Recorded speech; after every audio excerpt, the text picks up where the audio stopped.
Na-turnover na ng COMELEC sa Bangko Sentral ng Pilipinas ang 3 source code o mga programang magpapatakbo sa automated election system. Kaya tuloy na bukas ang mock election sa 20 syudad at bayan sa bansa. Dadala na nga sa South Cotabato ang gagamitin doong mga vote counting machine. Pero bigan satellite muna ang gagamitin dahil may negosasyon pa sa presyo at wala pong kontrata ang COMELEC sa mga telecommunications company para sa mga SIM card, cellular signal ang mga SIM card, ang pangunay pong gagamitin sa transmission ng bilangan sa eleksyon. Sa susunod na linggo, sisimulan na ang pag-imprenta sa mga official ballot. Kung meron man makita tayo bukas ng mga problema, in a way, okay din yun eh. Yun ang sinasabi ko eh, na kumbaga, it can help us improve better.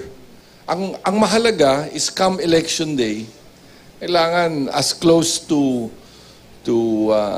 perfect.